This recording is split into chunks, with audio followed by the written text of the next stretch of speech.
Are you sharing? This panel forms part of the opening stages of the Corbett 100 project. The Corbett 100 project is a program of research, publications and conferences 2021 through to 2023 that marks the centenary of the death of British strategist and historian Sir Julian Corbett.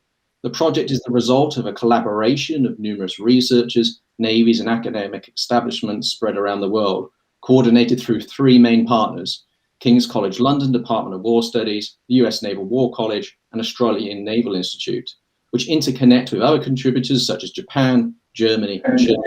And if you wish to find out more about Corbett 100, you can visit corbett100.com. I'd like to offer up some remarks on Sir Julian and his scholarship on maritime strategy before handing over to our first speaker today. Sir Julian Corbett's research and scholarship into naval history and maritime strategy was the pinnacle of intellectual development of navies and a critical and necessary wayfinder for the development of strategic theory and strategic studies. Corbett's scholarship utilized the sound and proven methodological approach of studying the past. His research was not only about understanding these complex organizations known as navies, but the place of them and the sea within the framework of national policy. Although Corbett often reflected on a unique island nation dependent on the sea with an equally unique maritime national narrative, Britain, he also considered nations continental in nature who chose to build and maintain a navy. To be able to educate both naval personnel and policymakers, Corbett demonstrated it was essential to understand the past, to be able to discuss what may lay ahead. Something his colleagues early in the 20th century embraced, such as Royal Navy Admiral Sir John Fisher, who believed that any understanding of the future was only possible if suitably armed with the tools that came with a comprehensive analysis of the past. Corbett's often legal style of rigorous interrogation and expansive analysis of fundamental questions to the role of the Navy and sea were not just about warfare, but about exploring a far broader context, such as economic logistics and trade relations. He demonstrated the need to step outside the rigid mindset of the military officer, as just to be able to understand navies in the sea required requisite to understand how a nation, its people and culture viewed its strategic position on planet Ocean. This was crucial, as it was about understanding how the sea had and could shape relations between nations, nations that had been bound together or set apart as the sea had become the global commons over generations, where what did not transpire in the oceans had shaped the very destinies of nations and empires in the various forms they had taken from the classic period through to today. Such a futurist, as he was a historian, Corbett stands equally among the great strategic studies theorists and historians, joining his inspiration, Prussian general theorist Karl Clausewitz. Clausewitz and Corbett were interested in the art of war, and more so could be found with Corbett that it was not just the blunt application of military technological solutions that many sought as a handy stopgap to address temporary tactical problems. Both men just sought to harness the vast institutional experience of Army and Navy, respectively. Corbett utilised the vast repository of sea power experience contained within the British Admiralty. The British Admiralty, a veritable cathedral to sea power, not far from the statue of Britannia's god of war, Lord Nelson, who stands tall looking towards the British Parliament, almost as a warning to the state over so carelessly discarding the unique advantages that power has to offer.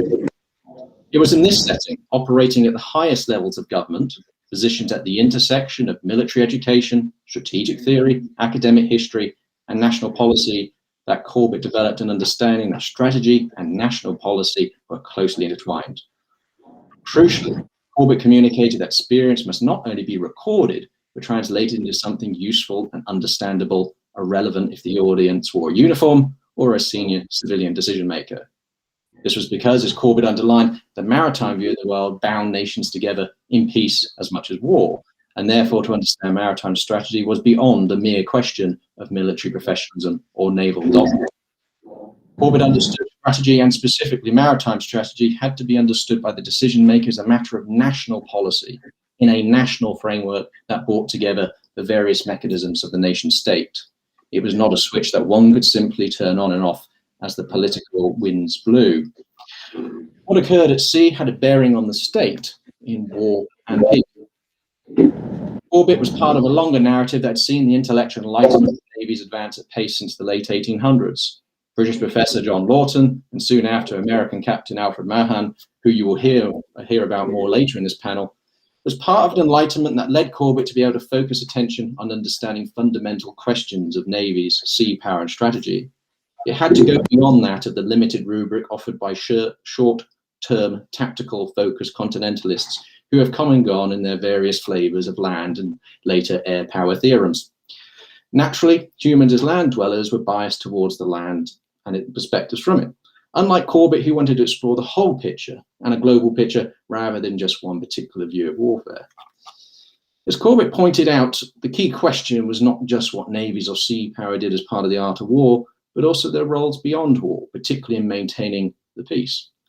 These questions, Corbett pointed out, could only be answered by exploring and understanding the past. His 1911 book, Some Principles of Maritime Strategy, not only sought to lay out clearly, consciously, and concisely matters of naval warfare for naval officers, but pointed towards the need for a wider consideration of maritime strategy. A hint was contained in the title of his key work, Some Principles, not The Principles. Some underline that research and learning from past experience continues something and each and every one of these panelists today have embraced. There was no need for Corbett 2.0 because understanding of strategy is an evolving reaction to the problems that time presents.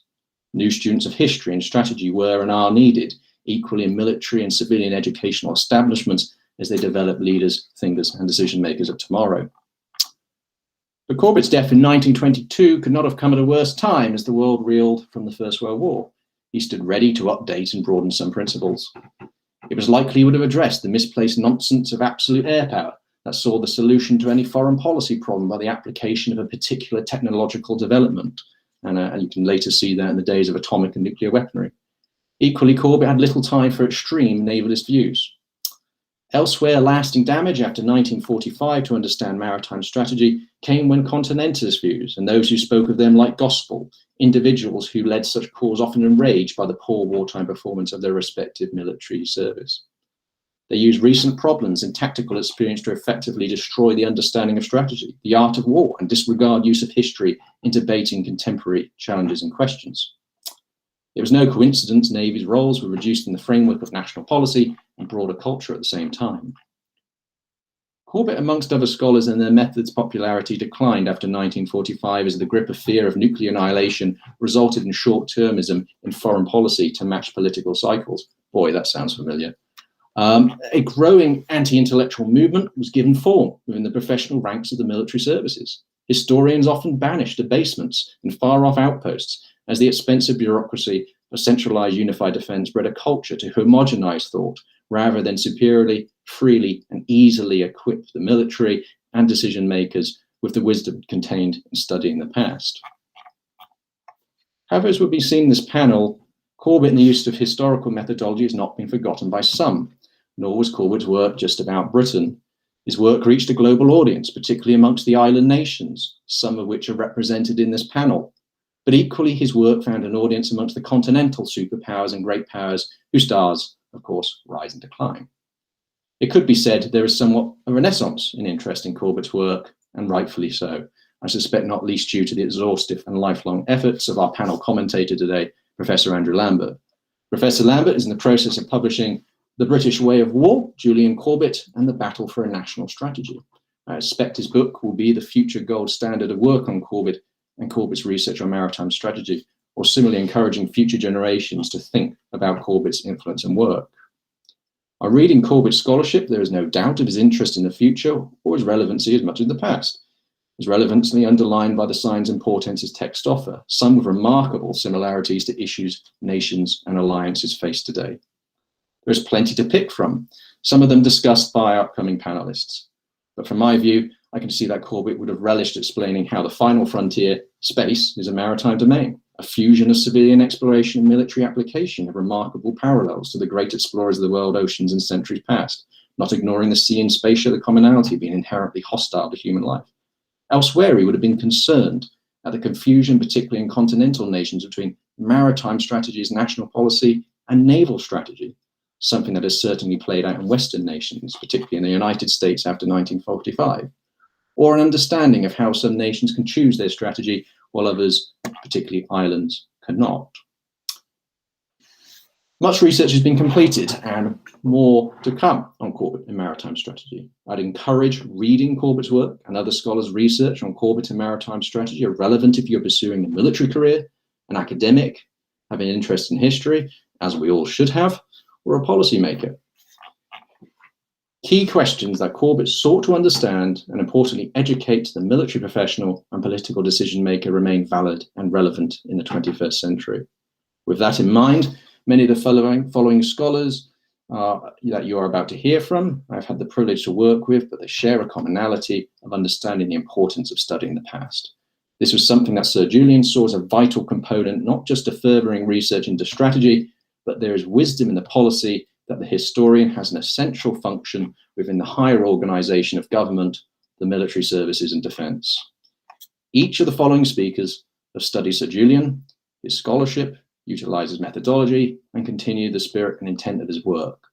So, without further ado, I will hand over to our first speaker, Captain Ryuji Homo of the Japanese Maritime Command and Staff College. Over to you, sir.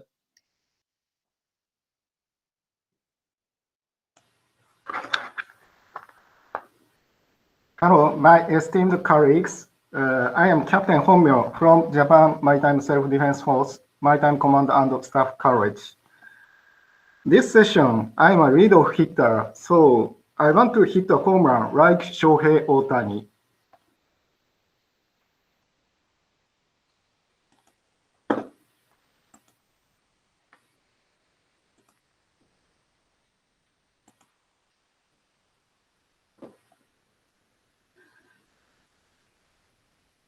I'd like to explain Sir Julian Corbett's strategy in Japanese perspective. Generally, Imperial Japan Navy did not research and study Corbett's strategy comparing with that of Mahan. It means that the mainstream of the strategy of IJN was from Mahan, but Corbett's idea has something to do with IJN. Let me explain the relation of Corbett's strategy and Imperial Japan Navy. Firstly, there are a lot of Mahanians, but few Corbettians. Screen shows the bridge of HIJMS Mikasa at Battle of Tsushima. Commander Akiyama Saneyuki, operation staff of Admiral Togo, was pure Mahanian because he had learned naval strategy from Mahan at Newport. In contrast, Commander Matsumura, XO of Mikasa, and Lieutenant Commander Abo, gunnery officer of Mikasa, learned strategy from Corbett at United Kingdom after the Battle of Tsushima. But they were not so-called Corbettian. Although they had learned from Corbett, they did not publish any strategies or theses or articles regarding Corbett. Therefore, Mahanians played a key role in shaping the strategy of Imperial Japanese Navy. Akiyama and Sato Tetsuro were the core strategists and war planners of IJN at that time. They mainly considered strategy and war plan based on Mahan's idea. As a result, the naval strategy in Japan was mainly shaped from Mahan's idea. Meanwhile, Corbett researched the naval warfare during the Russo-Japanese War. After this war, IJN composed naval warfare history in 1904 through 1905. This book was given to Royal Navy. One of the leaders of it was Julian Corbett. He wrote maritime operations in the Russo-Japanese War due to the knowledge from IJN's naval warfare history. Furthermore, he described IJN's naval warfare in the Russo-Japanese War at some principles of maritime strategy. From these facts, my opinion regarding Corbett and IJN as follows. Although the idea of Corbett was not the core concept of IJN's strategy because of few Corbettians, Corbett's idea had something to do with IJN. Indeed, there are some analogies between the strategy of Corbett and the actual war plan of IJN during Russo-Japanese War. For example, Japan fought Russo-Japanese War as a limited war, which is the core principle of Corbett. The main object of the war for Japan was to prevent Russian invading toward the south in order to keep Korea, not to overthrow the enemy. Of course, they did not intend to fight it as a limited war because they did not know such a principle. But Julian Corbett evaluated the war. The Russo-Japanese War was fought for a limited object, the assertion of certain crimes over territory which formed no part of the possessions of either belligerent, at some principle of maritime strategy. The main workforce for a limited object was Navy. One of the IJN's main mission was commanding of the sea to keep the Army's operation toward the continent so as to defend Japan and Korea. This actual naval activity fits to the final proposition regarding limited war theory by Corbett. Limited war is only permanently possible to island powers or between powers which are separated by the sea, and then only when the power desiring limited war is able to command the sea to such a degree as to be able not only to isolate the distant object, but also to render impossible the invasion of his home territory. Through the war, Commander Akiyama planned war plan as if he were a Corbettian. Akiyama was taking notice of joint operation with Army, such as escorting or supporting by gun firing in order to achieve the object of war, rather than eliminating hostile fleet. In other words, he did not pursue to overthrow the enemy, forced Russia to give up wars by joint operation. For example, he prioritized escorting the Army vessels than eliminating Russian fleet completely after the Battle of Port Arthur. This idea conforms to the theory of Corbett regarding exercising command. Alone and unaided, the Army cannot depend on getting itself ashore. It cannot supply itself. It cannot secure its retreat, nor can it avail itself of the highest advantage of an amphibious force, the sudden shift of base or line of operation. These things the fleet must do for it. I think this idea describes the importance of amphibious operation.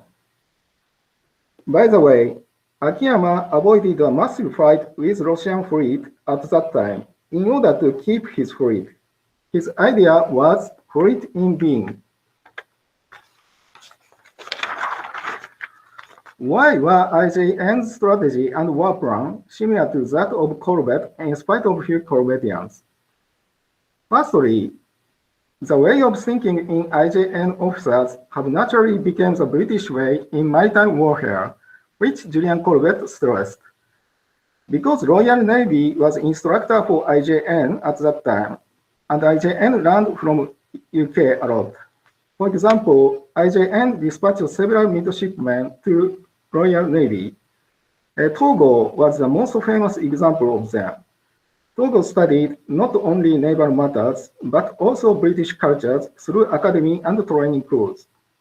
Furthermore, IJN requested the instructors from Royal Navy. Lieutenant Commander Douglas also taught midshipmen widely. Both educational opportunities in Japan and the United Kingdom perhaps made the way of thinking of IJN British style. Secondly, the strategic environments of Japan and the United Kingdom were very similar from the perspective of the geopolitics. Both countries were so-called island countries and near the continents. Moreover, both countries had several impressive channels to defend. Therefore, how to commit the continent and how to defend the channels were key issues for both UK and Japan. As a result, IJN was planning the strategy like the British way in maritime warfare. Thirdly, Akiyama's source of considering strategy and war plan was unique and seemed to match the idea of Corbett. He studied traditional tactics of cavalryman and primitive navy as well as modern naval strategy. Indeed, the primitive navy in Japan was operated at coastal with army. As a result, he added the perspective regarding amphibious operation. These 3 points support why IJN's strategy and war plan were similar to that of Corbett. In other words, the strategic environments and way of thinking in Japanese matched Julian Corbett's strategy. Nowadays, we Japanese are facing critical strategic environment between the US and the Republic of China. Our current maritime strategy for such environment is so-called Free and Open Indo-Pacific, FOIP. The vision of FOIP is to ensure peace and prosperity in the Indo-Pacific region and beyond, through establishing a free and open order based on the shared values and principles such as the rule of law. Finally, I'd like to explain the importance of FOIP from the context of Julian Corbett. Although 100 years have passed, the environments from perspective of geopolitics are basically unchanged. How to commit continents and how to defend channels are imperative even now. Therefore, it is important for Japanese thinking in Corbett's way. The importance of Corbett is unchanged. Meanwhile, Royal Navy is deploying the HMS Queen Elizabeth as a CSG, including escort by several navies. It means that Royal Navy will play a key role for maritime security for Indo-Pacific. They may retain the British way in maritime warfare, which Julian Corbett described. We JMSDF should relearn Corbett in order to collaborate with Royal Navy.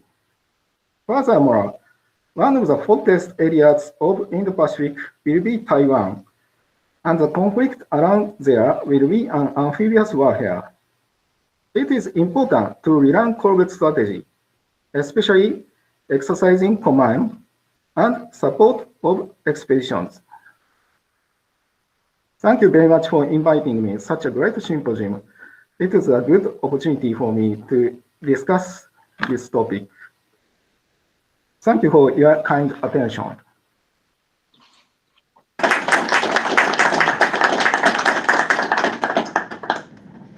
Thank you, Ryuji. BJ, the floor is yours. Great, thank you. We'll let Mr. Bierman get the computer set up here. Mr. Bierman will want the other PowerPoint slides.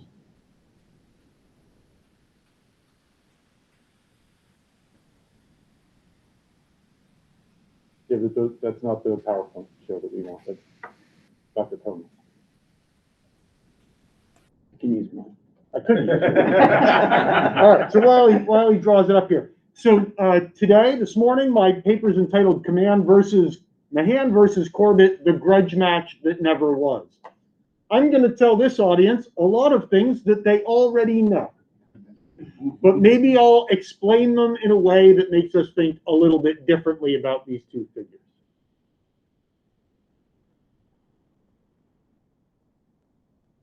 All right, next slide, Mr. Bierman. Captain Alfred Thayer Mahan and Sir Julian Corbett are obviously the most well-known naval strategists in history. Their writings and theories are taught at war colleges and staff colleges around the world, and they lie at the foundation of most of our strategic writing and thinking about sea power. Unfortunately, the approach for much of the teaching about the two men is cast as the ideas of Mahan and Corbett are separate, quote, schools of thought, unquote, encouraging students to identify as either Mahanian or Corbettian, and to see the two men and their ideas in competition or opposition to one another. This is a caricature, and it's offered as a choice between the two, as if the two strategists somehow disagreed. However, this is historically and conceptually flawed way to approach them and their naval thinking. In his seminal essay on the relationship between history, historians, and military professionals, Sir Michael Howard suggested an approach for the use and not the abuse of the study of history. Howard wrote that in order to get the most out of military history as a method for developing greater wisdom in military affairs, officers should approach the past in width, depth, and context. Today I'm going to offer a look in width at what Mahan and Corbett wrote, in depth at the biographies of the two men, and in context in the time and audiences that they wrote for, in order to develop a more holistic understanding of sea power and their strategic writing. Next slide. Both Mahan and Corbett were prolific authors. Despite this fact, discussions of their work focus almost entirely on their single most famous book. Some professors have insisted that this is the proper way to assess them, telling us that, and I quote, although both authors published numerous other works displaying nuanced views on sea power and world affairs, for better or worse, great strategic thinkers are judged by their masterwork, unquote. However, a conscientious historian might suggest that at least a brief look at these other sources might be in order. The vast majority of those who say that they, quote, have read, unquote, Alfred Thayer Mahan, seem to have focused on a very limited number of pages. In fact, it most often seems their quotations and citations come from the pages of the preface, the introduction, and the portion of the first chapter where Mahan lays out his definitions. Mahan, however, wrote or contributed to 20 books. A skim through John Hattendorf's bibliography of Mahan's work demonstrates how voluminous all of this writing really is. There are over 160 formal articles and essays, and almost all of this, save for one book and one article, came after he published The Influence of Sea Power Upon History. In this way, Mahan is actually the opposite of the other oft-quoted great strategist Karl von Clausewitz. Clausewitz wrote on war at the end of his life, as opposed to the beginning of his career, which was where The Influence of Sea Power Upon History falls in Mahan's writing. When we consider Mahan in width, we should ask whether a book written at the start of his career ought to be the one thing that we use to represent him and what he thought about sea power.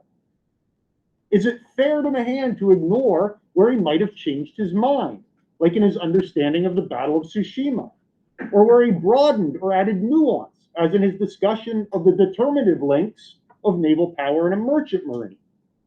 As historians, we should be very nervous about those who tell us that one source is enough. Considering Corbett in width is a similar but slightly different case. For Corbett, the book which theory-centered scholars focus on is Some Principles of Maritime Strategy. In some ways, this is a little bit more fair than when we compare it to The Influence of Sea Power Upon History, because Corbett published it roughly 20 years into his career as a writer and historian and teacher. Yet there was still another decade of Corbett's writing after it was published, including 9 more volumes. Corbett's output was similar to Mahan's. He published over 20 books, dozens of articles and reviews. For example, of how reading him widely informs our understanding, Corbett's nervousness with, quote, decisive naval battles, unquote, developed over time and throughout his writing. And it becomes most clear in the moments after Jutland and his writing of the official history a decade after the publication of Some Principles of Maritime Strategy. Despite the insistence of the scholars who are focused on theory exclusively, in order to truly understand the views of Mahan and Corbett on strategy, naval power, and maritime affairs, we have to read them in width. Next slide. Now, examining Corbett and Mahan in depth, it might be most valuable to consider the biographies of the two men. To say that Corbett and Mahan are different men seems just a bit glib. But there are fundamental differences to them and how they approach the subject of naval affairs. Alfred Thayer Mahan was a career naval officer. He spent 40 years in uniform.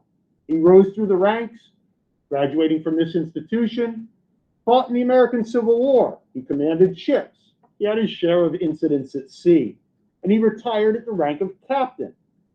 His introduction to intellectual pursuits was entirely naval and military. He finished second in his class here at Annapolis.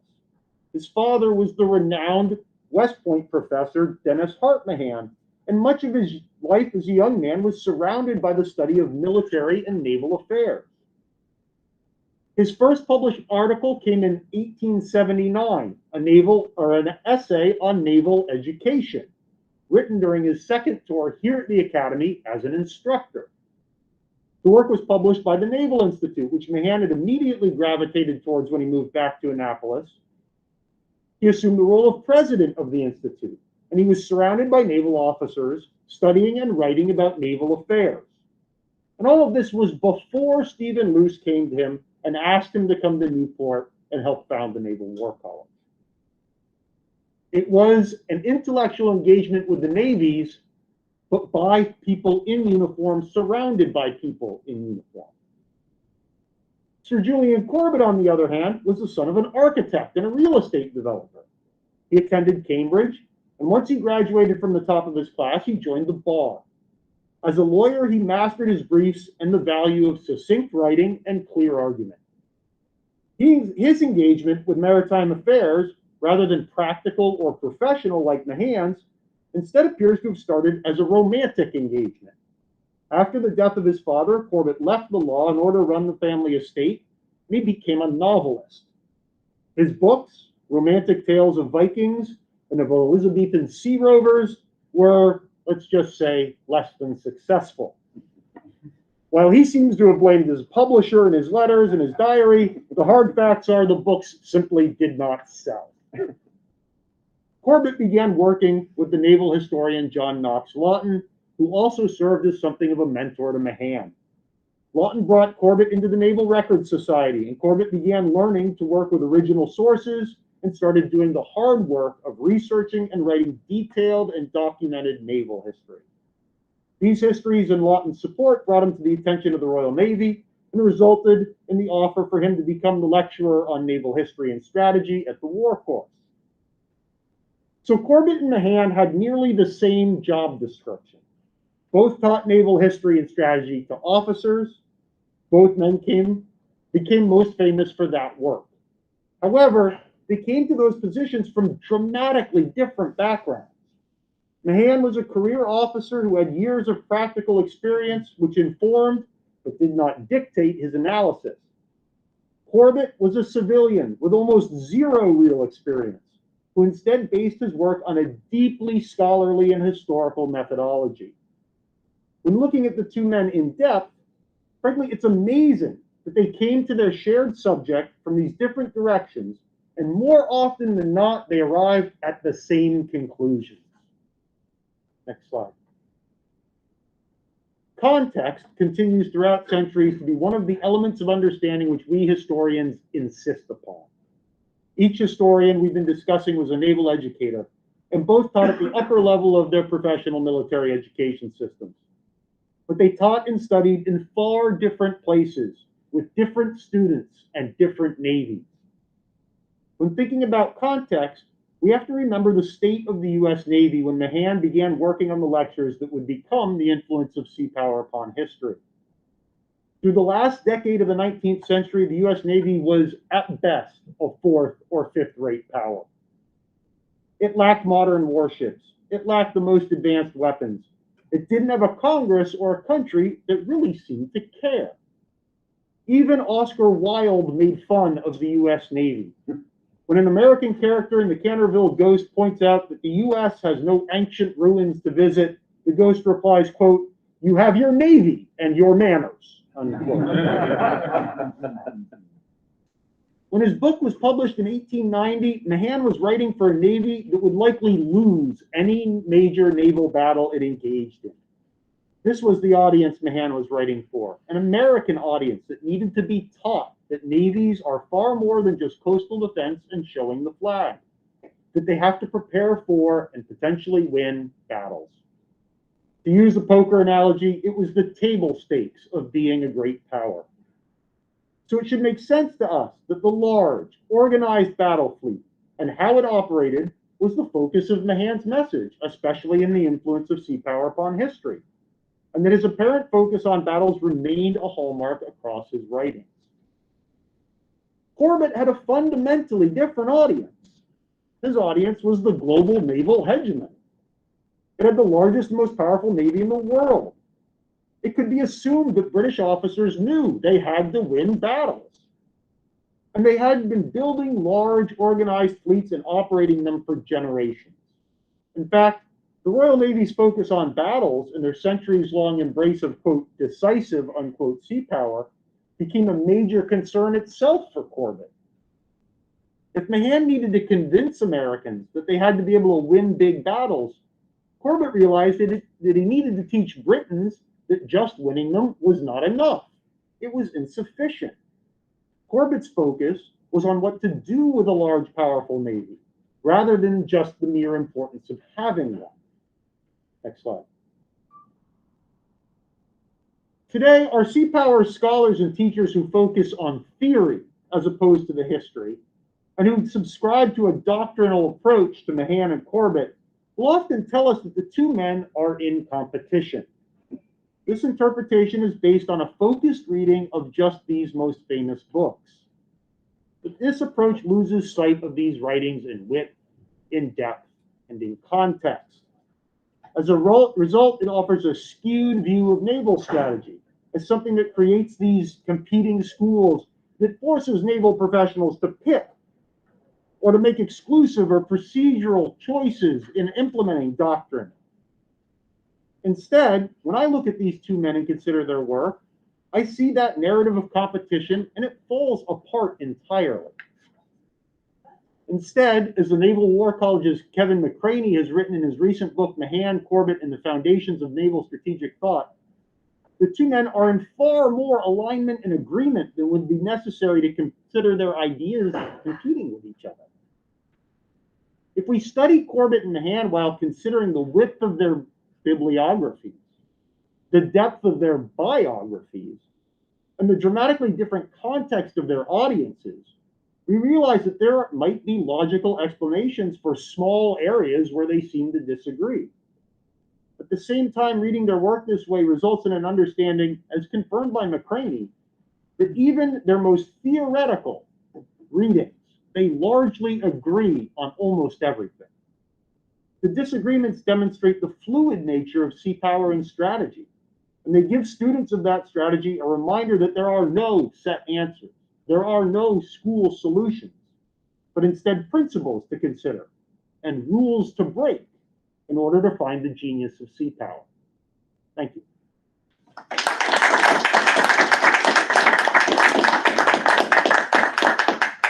Thank you very much, BJ. I think many are going to rejoice with what you have said today. Dave, the floor is yours. Thank you, James. All right. You have my. I have a picture show for you. I'm not sure how this is going to work. I can't see the screen when I'm doing this, so it'll be up there. Okay, I'll do that. This is what they see. Right. Okay. Next slide. So it's a nice title slide. But we're here today to talk about people who thought very hard about maritime issues and naval strategy. Navies traditionally require personnel with technical expertise to run the complex machines that they're operating on the high seas. There's a very practical purpose for studying not only the technology and engineering, but also the history of how strategy has been applied in the global commons. Naval officers tend to view historical study as a worthy hobby, but lacking in practical purpose. Challenging these notions, Rear Admiral Stephen B. Luce drew from the teachings of the great historian Sir John Knox Lawton and Spencer Wilkinson and others in formulating a uniquely American point of view on the role of navies in the global commons. Next slide. You see Lawton on the one side and Luce was on the other. But what's really important is that Luce warned students to study their history for their own professional good. Luce worried about, quote, examples of history which inculcate these lessons are being disregarded every day by nearly all maritime powers and by none more than our own, ours being the United States, that is. Luce also argued that all naval operations are strategic. Over a century ago, Luce challenged the assertions by those who would focus on the tactical application of force and missing the whole concept of using maritime influence in the global commons. Luce argued naval strategy adopts some of its most important principles and measures during peace. Luce stood out in his time. Next slide. History is important. And he basically argued that if you don't study history and understand the foundations of how we've come to be where we are in the world today, then you're never going to understand where you're going. Luce recruited a protege of sorts, Alfred Terry Mahan, who was actually somewhat reluctant about joining in the effort with Luce in the cause of professional naval, not military, education. But eventually, Mahan embraced the whole concept of studying strategy from a historical point of view. Mahan, after he wrote his famous book, lamented that many naval officers suffered from a vague feeling of contempt for the past, supposed to be obsolete, which combines with the natural indolence to blind men to those permanent strategic lessons which lie beneath the surface of naval history. Next slide. I think he could have wrote that yesterday. Next slide.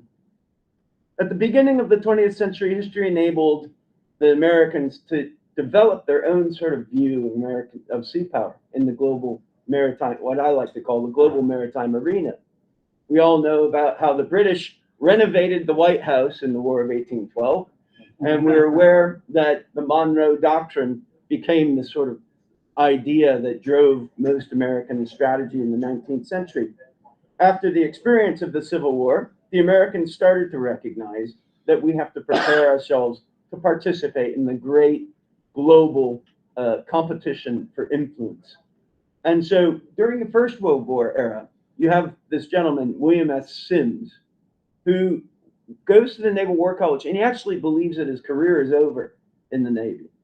But then he embraces the whole concept of the Naval War College, and then he writes about the importance of the Naval War College as a forum, not a college, but as a forum for naval practitioners to develop and refine their understanding of their own profession. So, being Sims, he has to write an article titled, "Cheer Up, There Is No Naval War College." And what he's trying to say to the fleet, you should try to get to the Naval War College so you can develop your own understanding. Because in the fleet at the time, they thought it was just a big waste of time. You're going to Newport to play golf and go yachting and what have you. And Sims is saying, no, the Naval War College is where you go to refine and sharpen your understanding of how navies can be employed on the high seas. Next slide.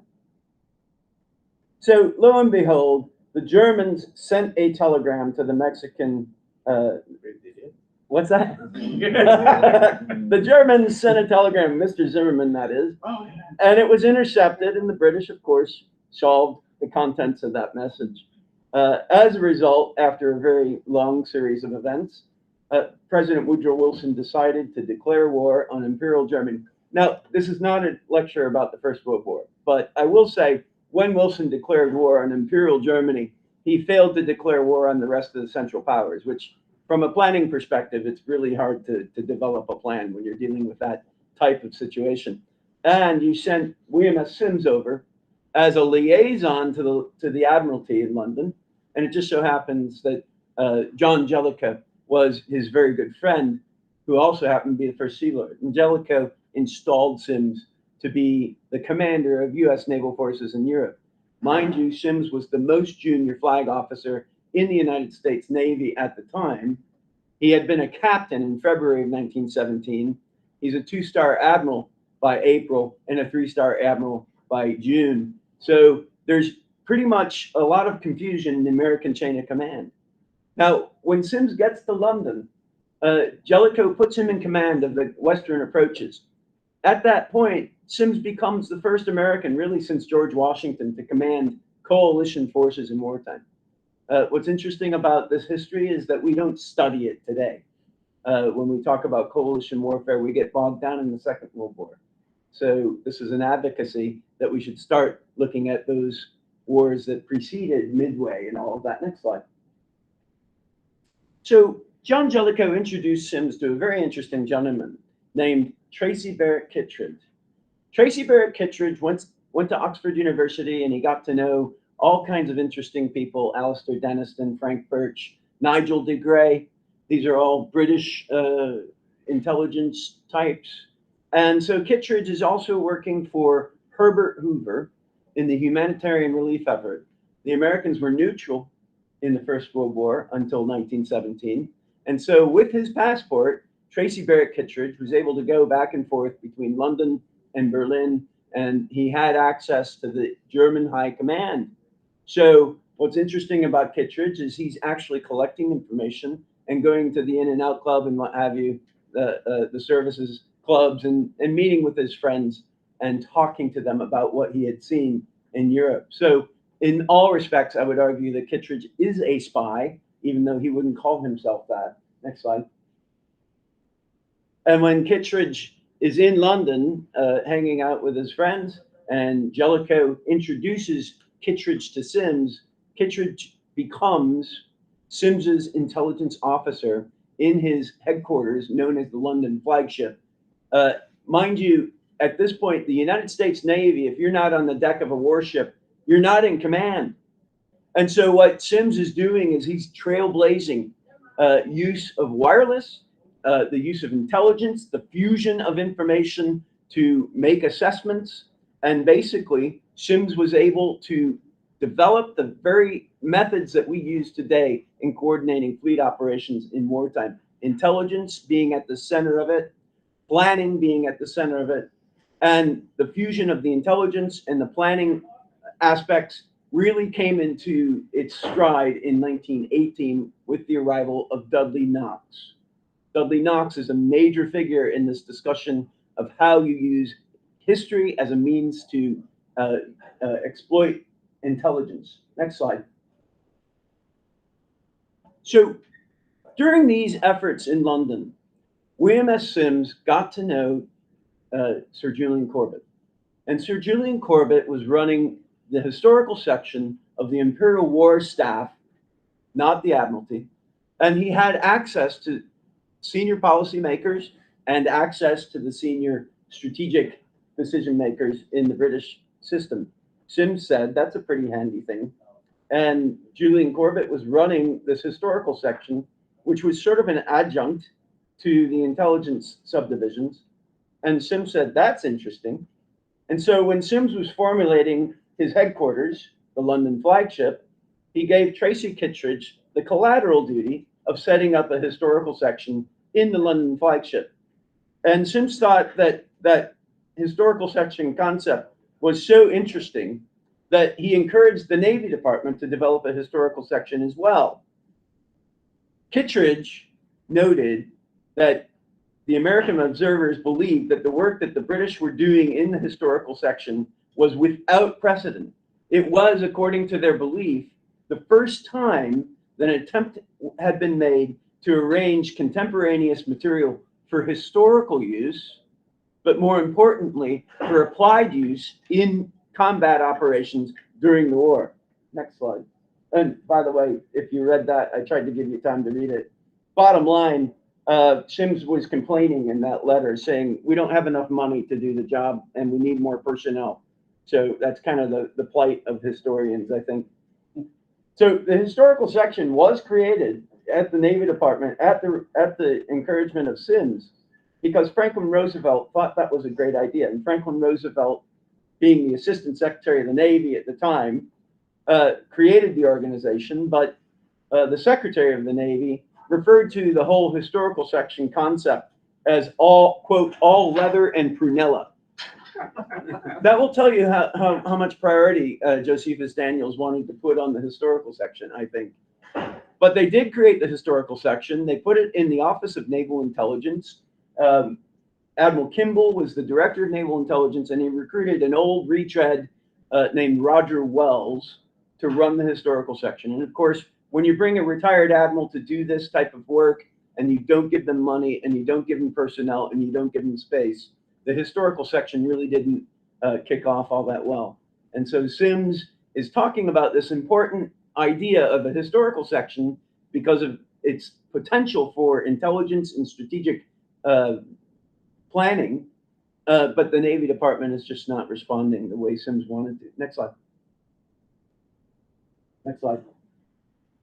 So the experience of the First World War is an important moment for American naval history because in all respects, working with the British enabled the Americans to see how they were doing business in a very intimate way. Ernest King, of course, is one of our favorites to talk about.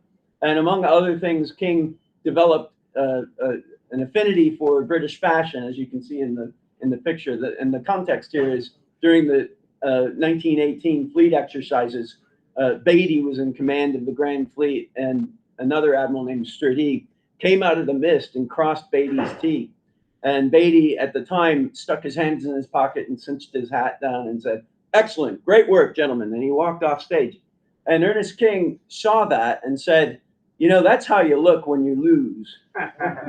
And so when King stands for his portrait, that's 1944, Samuel Eliot Morison wrote to Dudley Knox and said, why has he got his hands in his pocket and all that? And Knox responded saying, "That's him doing his Beatty." Next slide. So when Sims comes home from the First World War, he's got a real chip on his shoulder. And he's basically planning to mobilize the Naval War College as a means of educating the future of the United States Navy. When he came home, his wife said that Sims seemed to have a spiritual loneliness, I believe, which increased within him from that time until his death. She recalled that after weeks went on, he realized the time had come. He set his face toward Jerusalem, and he finally spoke to me about the pile of manuscript on his desk. Next slide. So what Sims does when he comes home from the First World War is he created a historical section at the Naval War College using the personnel that he had in the London flagship. And they actually did build a historical section, not only to educate the practitioners attending the college, but also to support the gaming efforts and help frame future policy. The historical section at the Naval War College was really a template for the future to come. Next slide. They wrote official histories, which are primarily compilations of original documentary sources. And in that respect, the way that they compiled those original sources is a statement in and of itself. So in other words, there was very little interpretation in these official histories. They just basically laid out the original documents as they were written at the time. And that was used as a means to have conversations about those events of the past for application in the future. Next slide. And of course, Sims being Sims, chose to focus on the failures rather than the successes of the First World War. And this, I think, is the most important point. What happens in today when we talk about history is we tend to get bogged down in the heroic mythology, and we don't take enough time to look at the lessons which lie beneath the surface of naval history, to invoke Mahan. Next slide. So how does Julian Corbett fit into all this? Julian Corbett becomes required reading at the Naval War College. In fact, Julian Corbett's works, not just the one book, became the new sort of wave in American naval education. And of course, we're in the 1920s and 30s. So when you think about what comes, I would argue that what's important about this is how Corbett's work shaped American thinking, not just in tactics and strategy, but also in planning and in thinking about how to employ navies in both peace and war. Next slide. Now, if you're a naval officer and you're faced with this wall of books that you have to read, do you want to sit down and actually read these books? Next slide. The answer is no. Harold Stark and Chester Nimitz, when they were at the Naval War College, got together and they disseminated the books to their fellow classmates. And they said, you read that one, you read that one, and we'll put it all together. And they actually produced that booklet that's actually sideways. But what's great about it, it's a 2-volume book, and each book that they were supposed to read is broken down into one paragraph. And so that bought them enough time to get the gist of it, and then they could get out to the golf course. It's really it's one of the most interesting documents in the collections of the Naval War College archives, which I won't talk about. Next slide. Next slide. Next slide. Okay, this is important. This is the staff of the Naval War College in San Diego. Right, it's the Lost War College.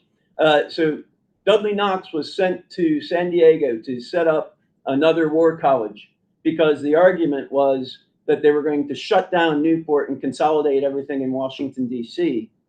And San Diego was going to be the Pacific Fleet Naval War College. Well, when Knox was setting it all up and he was affiliated with Sims, of course, they ran into trouble with Josephus Daniels, and this was a very short-lived moment in the history of the United States Navy. But that picture shows it. Next slide. And you can see the caption on the back, Naval War College. Next slide. Okay, so what does this all mean? What it means is history is a strategic asset that can be mobilized in peacetime in anticipation of future conflict. And this is exactly what happens with Dudley Knox. Dudley Knox and Tracy Barrett Kitridge continue the work of the historical section. They're out of the Navy, essentially. But during that period of 1937 to 1941, Dudley Knox and Tracy Kitridge are advisors to Franklin Roosevelt and his staff. And during the Second World War, they actually reestablished what we would call a historical section, but they called it the Office of Naval History, which was a co-equal to the Office of Naval Intelligence on the OPNAV staff during the Second World War. This is the important point. During the Second World War, history and intelligence were fused together under the Commander-in-Chief U.S. Navy, Ernest J. King, and they used the information that they collected for application in wartime during the Second World War. And my argument today would be that instead of spending so much time on commemorations and tearful salutes to the flag, we should be studying more carefully the actual history through original documentary research and continued dialogue about history, which is the whole purpose of the historical section as it was developed by Sir Julian Corbett during the First World War. Thank you.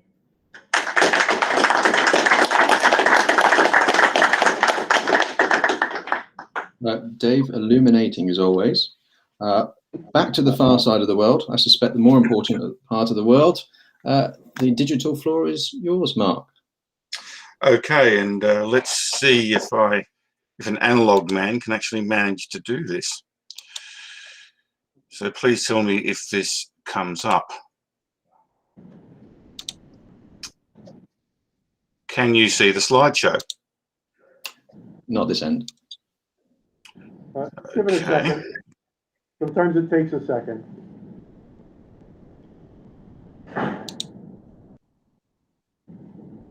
And Mark, go ahead and try again. Okay, present now. Entire screen.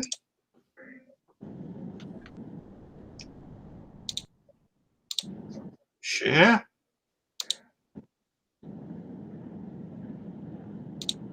Has that come up? Looks good. There it is.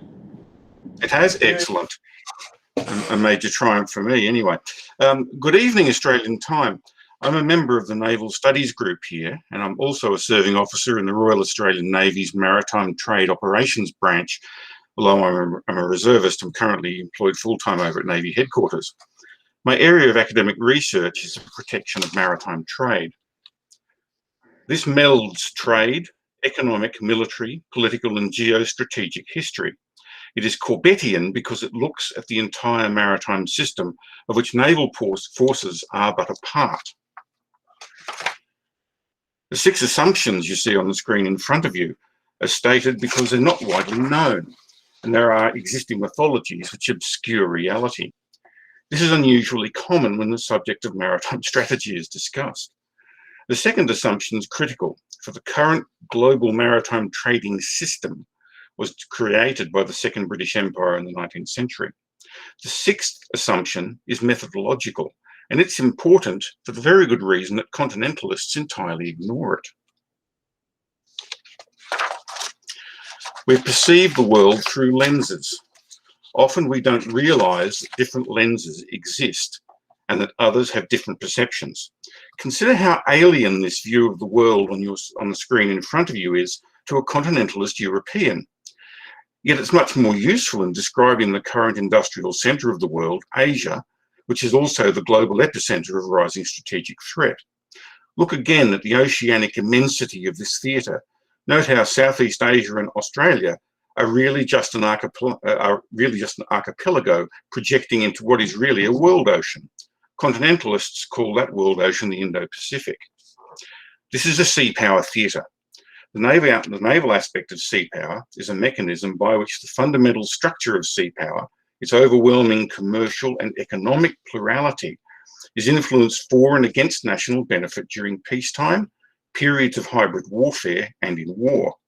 This paper looks at Mahan and Corbett from the viewpoint of a medium power, examining the commonality of these two maritime strategists. It's also a view from just beyond the volcano's rim, noting the sharp deterioration in Australia's regional strategic environment since 2015. The driver of instability is the increasingly hegemonic actions of the Chinese Communist Party, CCP, which now combines strategic capriciousness with economic chaos in the PRC. In response, Australian defence spending is rising above 2% of GDP, yet the strategic danger gap continues to widen. Returning to the Atlantic-centric view of Corbett and Mahan, we can see that there is very little which is new under the sun. The British Board of Trade created this illustration. Europe was a separate map, that's why it's blank. What this does show is the structure of global trade. In general form, and with the sole exception of the Suez Canal, this was the world of the 17th and 18th centuries, which Corbett and Mahan studied to form their views on sea power. In their world, the War of 1812 that BJ mentioned was one of the minor brushfires, which flared briefly around the edges of that immense conflagration of what the 19th century historians called the Great War, the Revolutionary and Napoleonic Wars of 1792 to 1815. During this vast struggle, British sea power held and acted in accordance with that strategy, now described as Corbettian. The Corbettian world's character can be illustrated by the Admiralty's response to this letter by Sir George Beckworth, then Commander-in-Chief of the garrisons of the West Indies, when he complained that the lack of naval forces made his land commands vulnerable. The Admiralty's response starkly illustrates the difference in continental versus sea power thinking. This is a restatement of the Admiralty's views regarding Minorca in 1756, and it was restated almost word for word to the Australasian colonies at the 1887 Colonial Conference. Beckworth was told that the sea could not be secured like land, but an enemy force could be noted, pursued and destroyed before it could inflict significant damage to either maritime trade or strategy. This notes the reality that the sea is valueless in a way that nearly all land is not. Corbett understood this.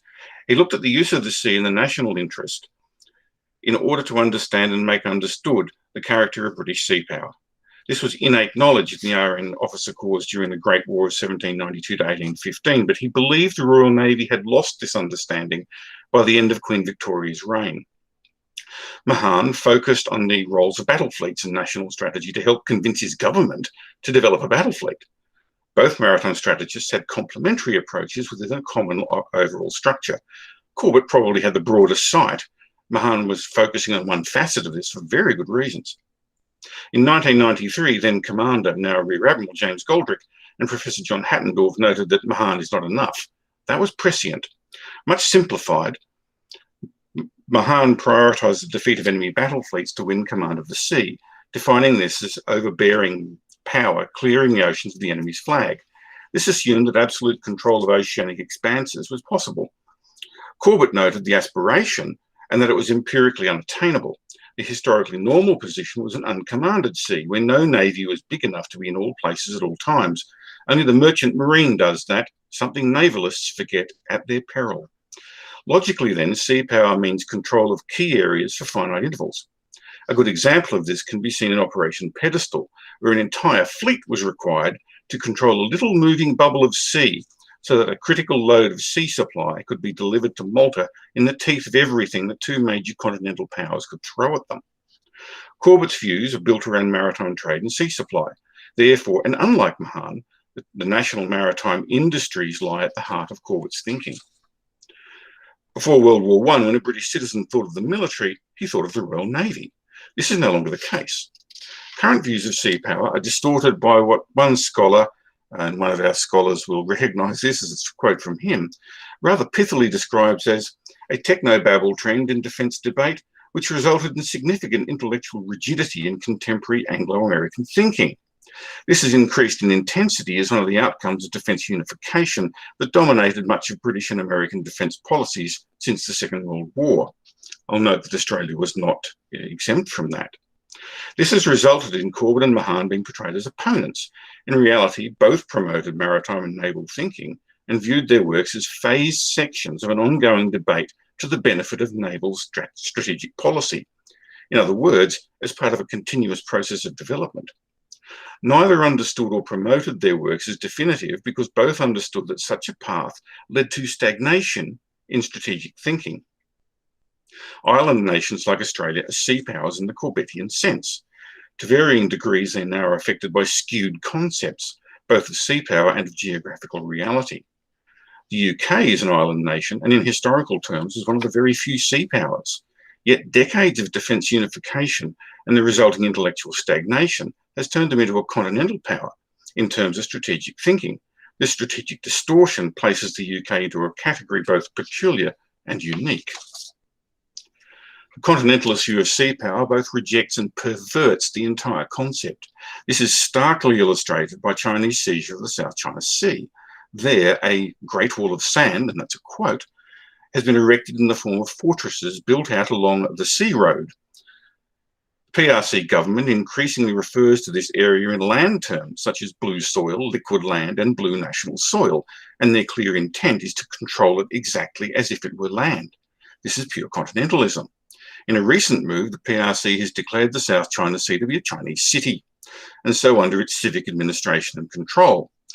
In this view, there is no sea at all, just sovereign ground conceptualized as a sort of liquid desert, but conceptually as land nonetheless. In this worldview, the PLAN is exactly what the CCP claims it is. It's a coast defence force. This is a natural view for the CCP, but why has the continentalist view grown since 1945 and perverted even British strategic thinking? The answer is complex. As the cartoon previous showed, the experiences of World War I tuned the British population to the continental and to army modes of thinking. After all, much of the population had fought in the trenches. The pre-war centrality of the Navy vanished. There is little understanding that any maritime conflict anywhere in the world will radically alter maritime trade on a global level and in a manner to dwarf the current supply chain disruptions.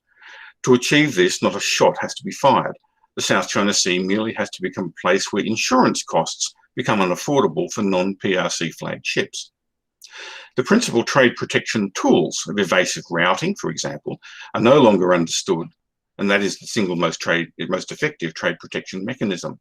Convoy is not understood to be the trade defence tool of last resort because it's the most costly in transport system capability.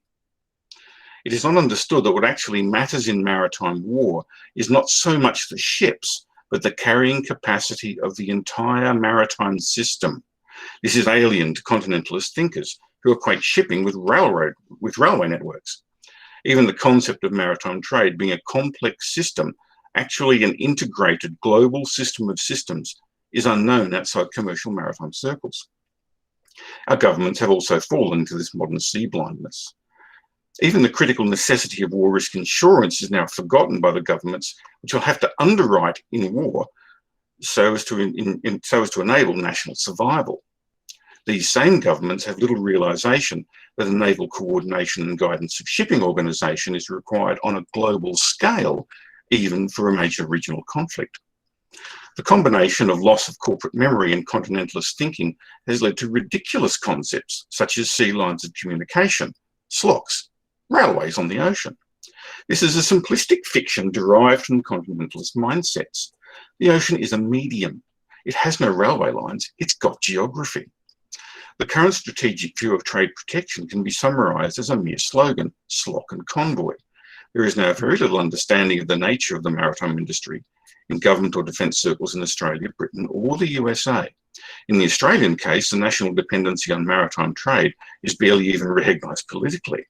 Instead, it is considered as a ubiquitous carriage service which will never cease to be available on demand and for low prices at that. Maritime trade conducts import and export of physical goods in large monohull vessels which move cargo at the lowest possible tonne per mile cost. This reality is not known to many of our political masters.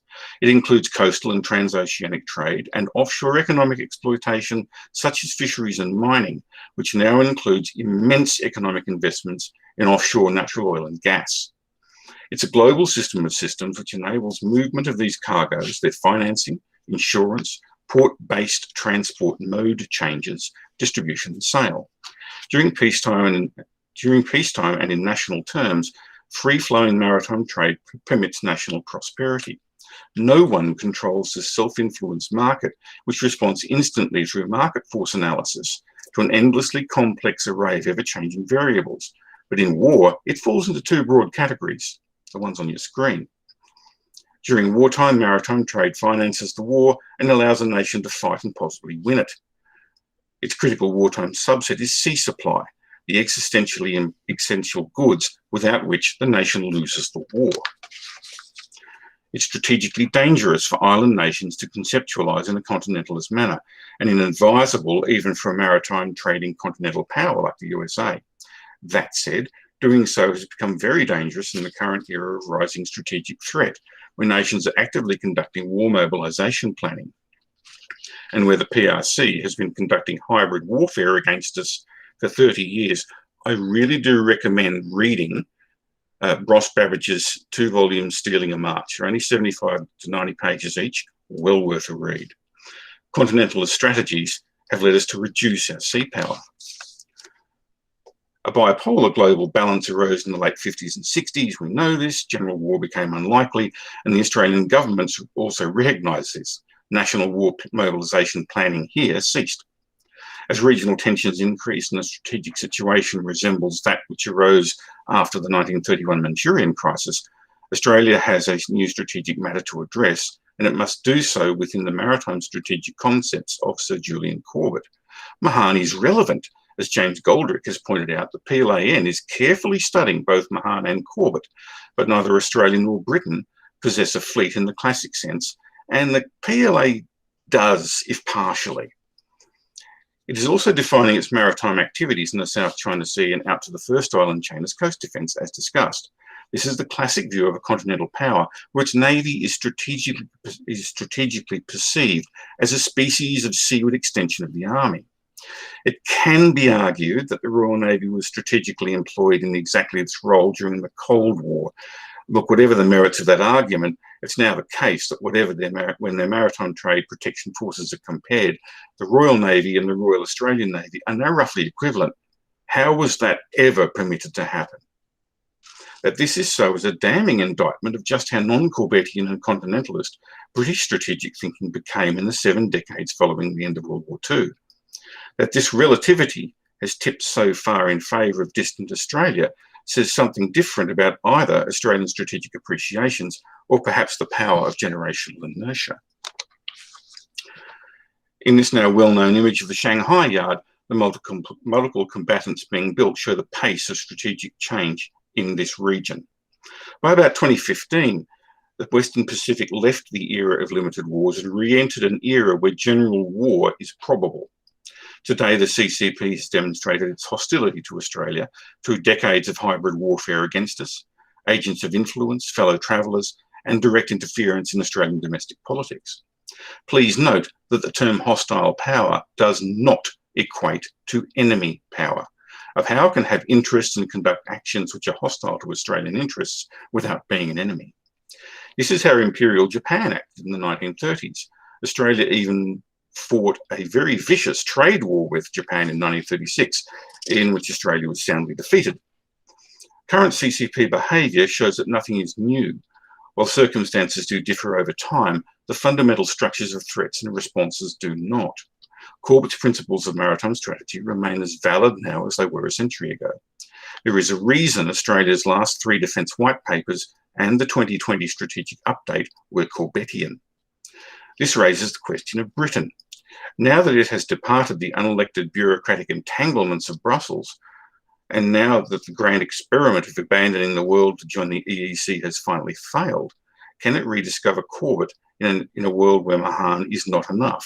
Can we hope that Britain can rediscover itself as a Corbettian sea power? Thank you.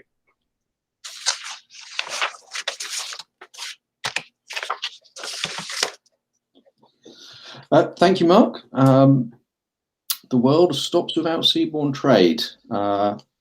It occurs to me that the last 3 Australian defence reviews have all been declared maritime strategy. Japan is similar. Britain now spending the vast amounts of its defence budget on the Royal Navy, yet still no declared maritime strategy as national policy. 4 exceptional papers, all utilising the past to empower us in modern debate.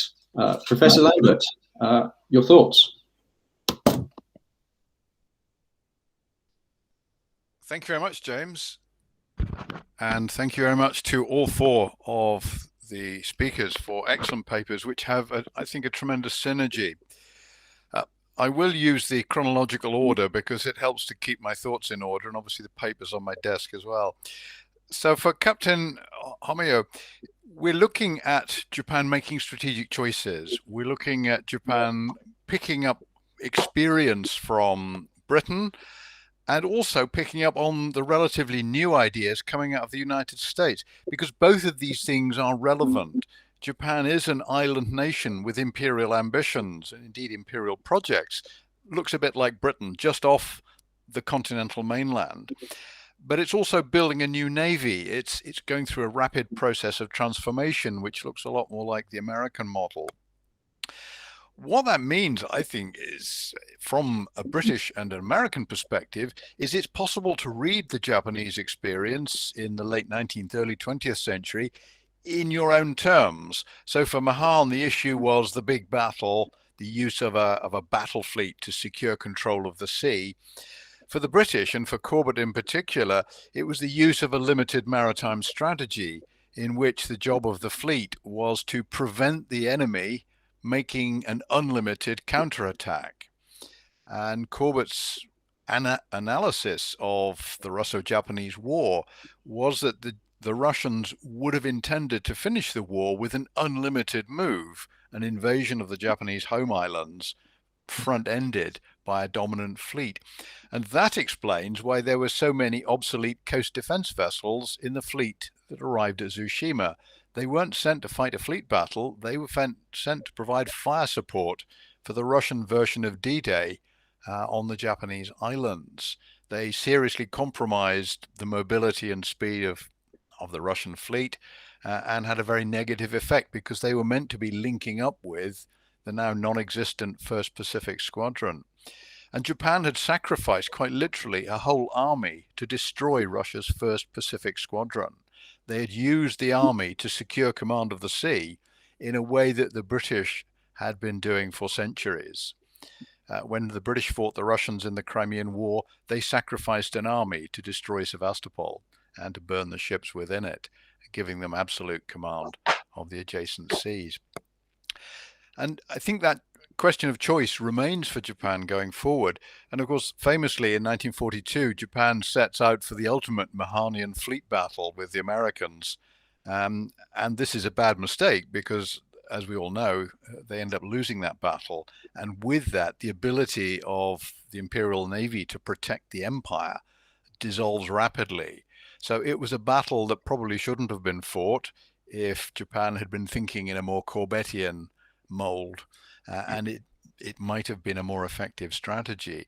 So choosing your strategic models is very important.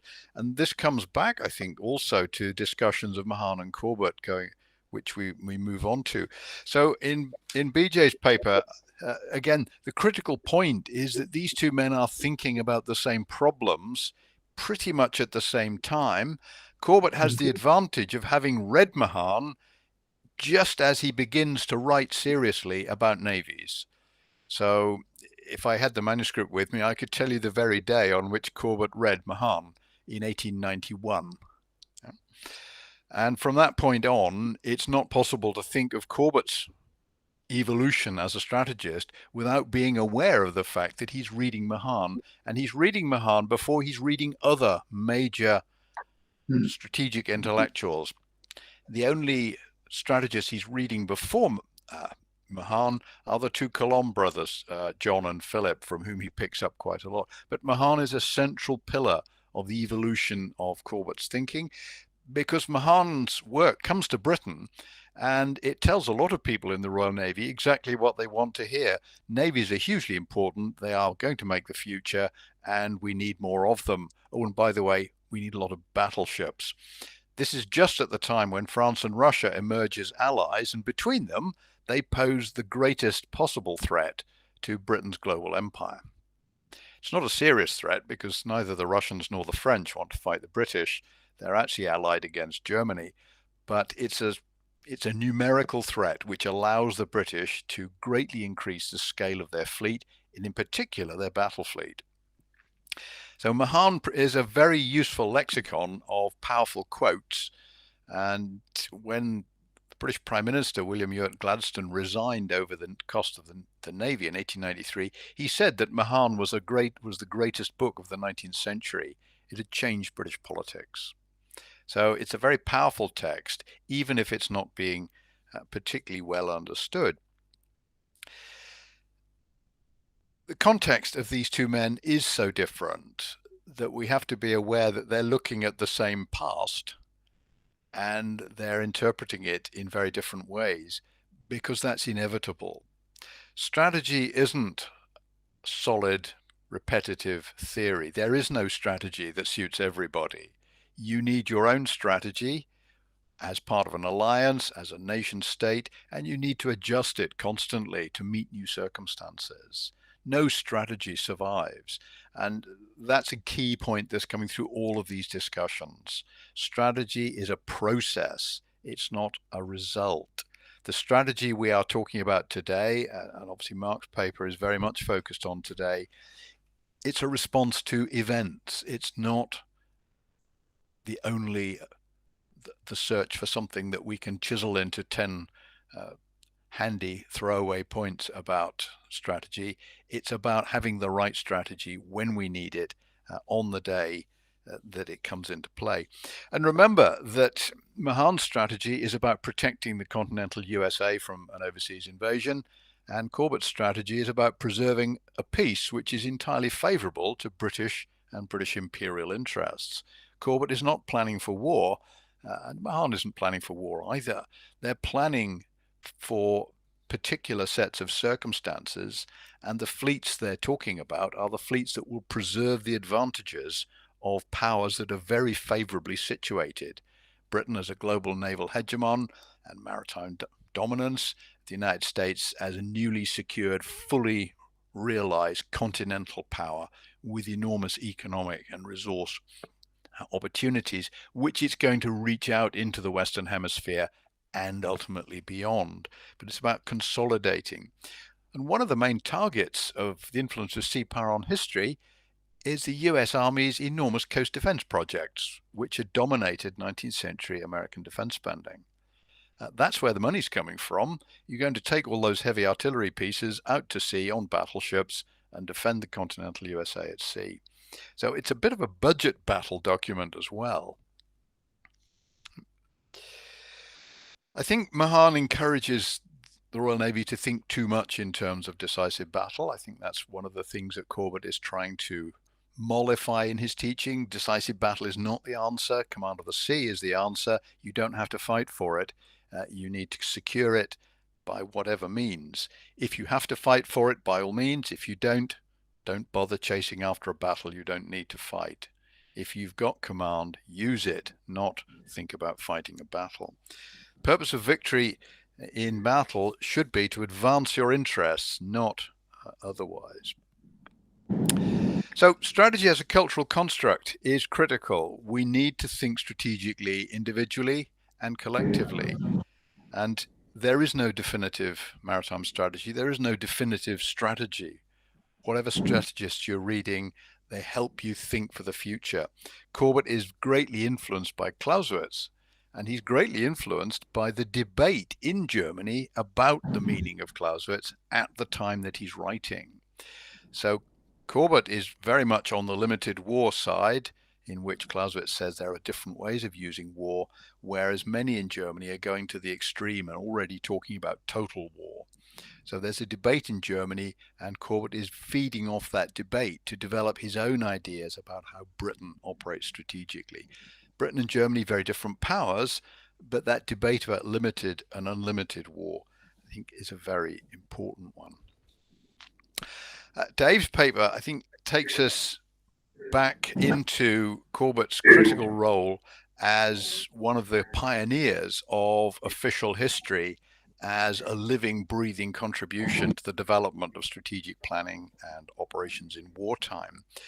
It wasn't just the Americans who were allowed into Corbett's official office to see how the Brits were doing this. The French were allowed on board too. So this was shared with allies, both of whom admitted they were in no position to do what the British were doing, but were taking notes and learning lessons.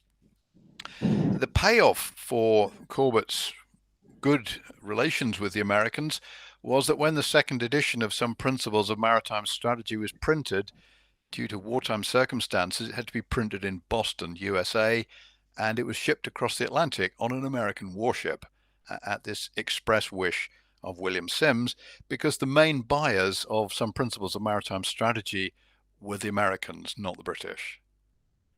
Very few people in Britain bought this book. 1,000 copies or so were published in 1911. It sold out in 1918, most of the sales being to the United States, where it becomes standard reading at the Naval War College. So Corbett and Mahan arrived at a useful past, and they arrived at the idea that a useful past had to be captured and processed. And it's a shared past, but it doesn't mean they're going to come up with shared conclusions. So they have different audiences, they have different contexts, and critically, and those paired photographs emphasize this, Mahan is a lifelong social conservative, uniformed figure. He operates in a particular context. He grows up at West Point. He moves to Annapolis. He goes on board a ship. He doesn't take his military heritage off right the way through his life. Corbett comes from a completely different background, no military background, no military service, and he's a progressive liberal. When Corbett thinks about the British Empire, he doesn't think about drums and trumpets and soldiers in red coats. He thinks about the emergence of a freestanding collection of nations, which he calls the Sea Commonwealth, a collective bound by oceanic sea control, which again links back to what Mark is talking about. It should come as no surprise that Ernest King, who was in London and had met Corbett, is pushing that model of the official history project as an integral and absolutely critical part of the process of becoming an intelligent, sophisticated navy, and having the arguments, and this is something where King comes in very much, having the arguments to win those inter-service and unification debates, a point Dave has made elsewhere. King is able to fend off the Army and Air Force calls for unified defense, and while he was still in a fit condition to do so, he would doubtless have continued fighting that battle. It's almost not accidental that unification gets going in 47 and King is no longer able to intervene, having had a stroke. So it's important that we exchange those ideas and that good practice moves around, but we avoid the idea that there is a one-size-fits-all strategically. So Corbett's contribution ultimately is to make us think, and to think for ourselves, to think carefully, to use the proper resources, and not to assume that there is a simple, straightforward solution. The ultimate fate of William Sims and Ernie King's historical section is I think, a stark warning that there are limits in large organizations to the impact that you can have. And we need to be, I think, endlessly conscious of this.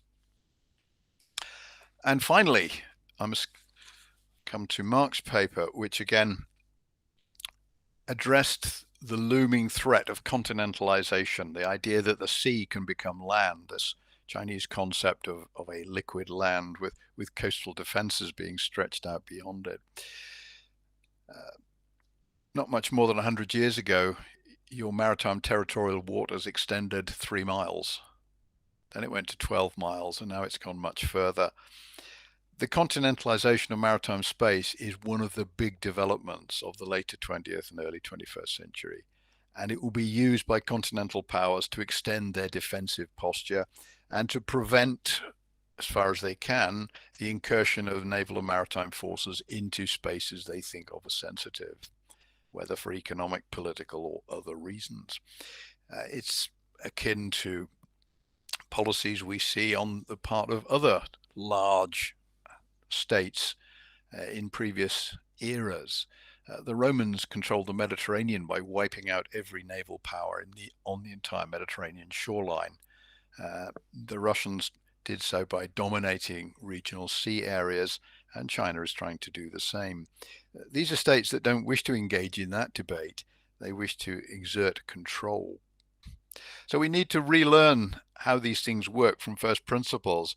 Mark's attack on sea lines of communication, absolutely. There is no such thing. The sea is a pretty fluid place. And we need to study how this worked in the past, because that is the only place we're going to get any useful startup for thinking about the future. Once we know how the Second World War systems work, and they did work extremely well, we can at least replicate. And remember, those Second World War systems were kick-started for the British in 1939, for the Americans slightly later, by people who had served in the First World War. There's a tremendous carryover. Those two wars are so close together. The space between the two world wars is the space between Western intervention in Afghanistan and the West leaving Afghanistan. It's 20 years. That's no time at all. So you will get some human carryover. We have no human carryover from the Second World War's intelligence, maritime routing expertise. So we're going to have to recover that. I think that's critical.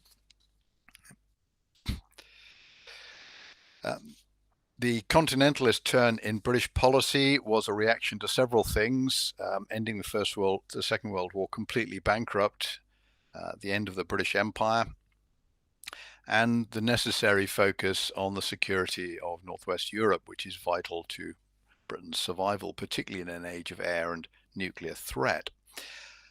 What surprised me is how long it took the British state to undo those changes.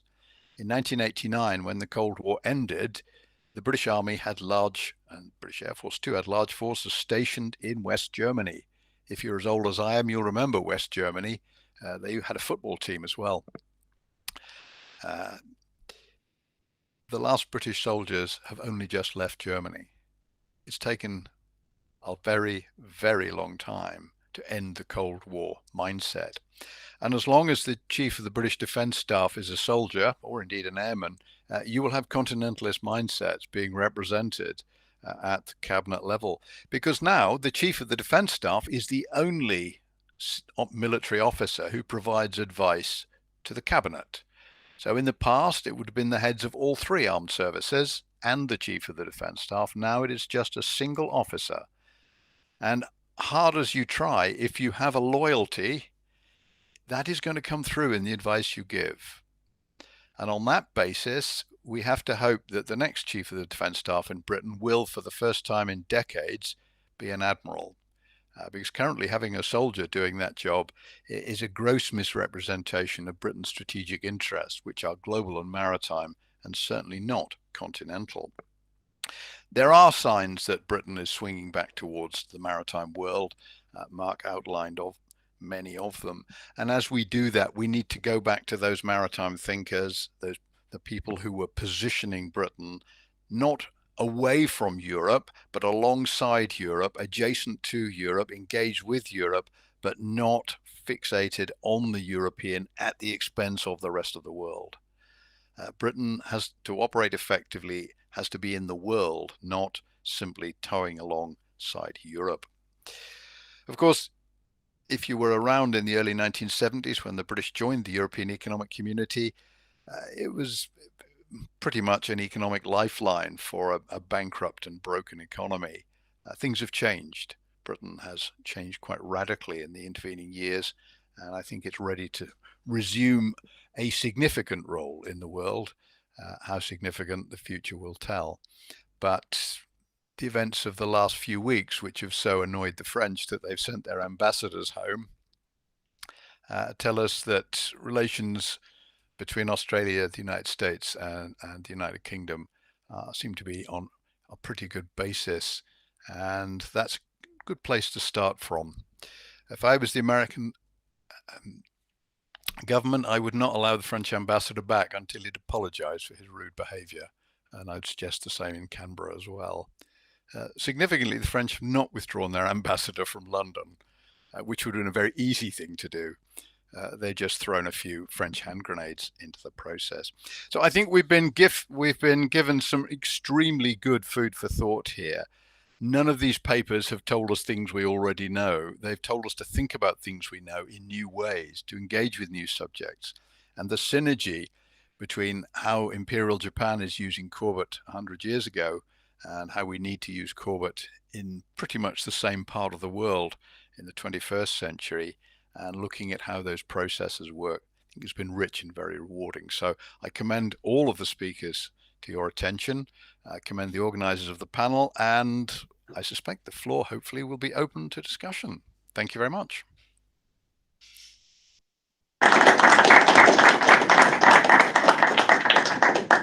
All right, James, since you're virtual, I guess I'll take over moderating duties here. We have a lot of questions, and we have 5 minutes. So I believe the first hand came up over here. Excellent, thank you. BJ, you talked about depth of reading being important, and you talked about study of failures and the forum aspect of the Naval War College being brought together officers. Andrew, you talked about the interdisciplinary fights, and Mark, everything was excellent. I don't have a comment on this, but I wanted to bring these together. How do we have maritime policy if the official government history of the U.S. Merchant Marine is 84 pages in total? The Naval War College has 1 merchant mariner as an instructor and 0 mariners students. King's biggest failure, which we need to study, was the early war years of the War of the Atlantic. And you talk about interdisciplinary fights. The opposite of hate, people think is the opposite of love. People think is hate. It's not. It's apathy. I just came from the Merchant Marine Veterans Association. The British Navy had officers there, the Australian Navy, the Norwegian Navy. In Baltimore, not a single U.S. Navy officer. And I think Corbett, how this ties in, is his connection with the commercial aspects of London, where the U.S. Navy and Mahan was very divided from the commercial and has kind of separated themselves. So I wonder if you comment on that, U.S. Navy's separation from. Dave, would you like to go? I'll defer to Andrew. All right. This takes us back to, I think, a critical point here. We're looking at culture, and the United States Navy's culture is different to the Royal Navy's culture.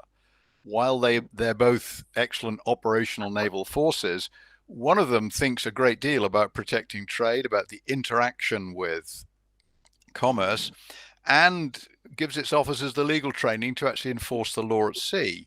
The other one doesn't. It thinks very much more in a kinetic war fighting mode.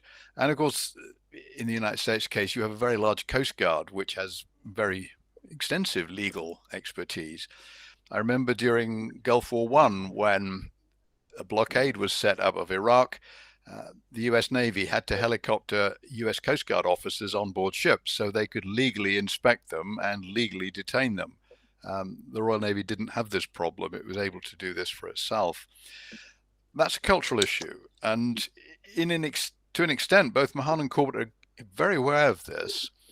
Corbett, of course, from his legal background, which is also a critical part of his methodology. And the great collaboration between the two of them is that discussion of maritime belligerent rights and the role of sea control in the prosecution of economic warfare against hostile states. And that's something that going forward will be deeply significant. And Mahan actively canvassed having Corbett's great paper on private property at sea in wartime published in his own collection, Some Neglected Aspects of War. So these two men are on the same page here. And I think Mahan is aware that the British state thinks about these things in an integrated way, whereas the American state, which has much larger continental interests, doesn't.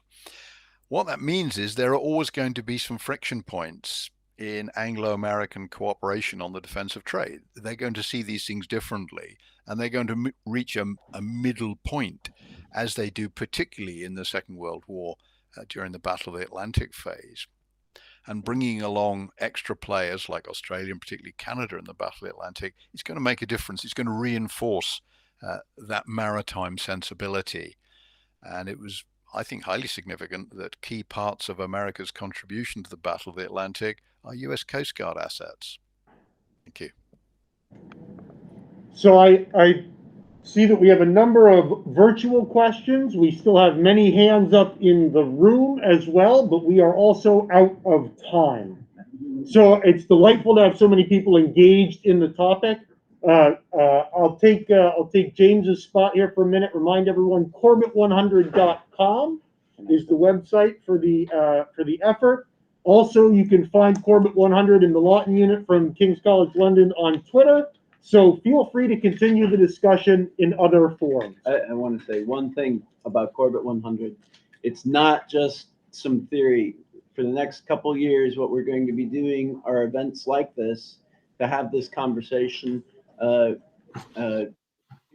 in the United States, London, Australia, and the ultimate goal is to sort of compile the collective papers to come up with a collection of studies of maritime strategy that would inform future discussion. So that's the idea.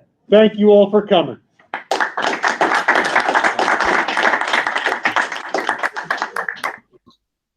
Shipmates, great job. Thank you. Thanks, BJ. Thanks, Dave. Thanks, Richie. And thanks, Mark. Brilliant. Thanks, Andrew. I'm glad that went well. Yeah. Yeah, pleasure. Pleasure to be in the virtual room with you. We'll meet up and have a beer one day. Hopefully next year. Yeah. Okay. Thank you very much, Professor Andrew. Professor not Andrew. Not at all, Captain. Yeah, keep up the good work. Yep, keep up the good work because it's really useful. I am looking forward to reading your masterpiece on this author. Well, hopefully it's fit to read when it'll be out next month. Next month, yeah. Yeah, drop me a line when you've read it. See what you think. Yeah, hi, John. And Mahan's editor, Paul Brown, said, "Hey, no one's going to read it." It's very disconcerting being in the room but not in the room. So literally a month before it was It's going to go really weird. It's genuinely strange experience. Yeah. Andrew, good to see you as Hi, well. John.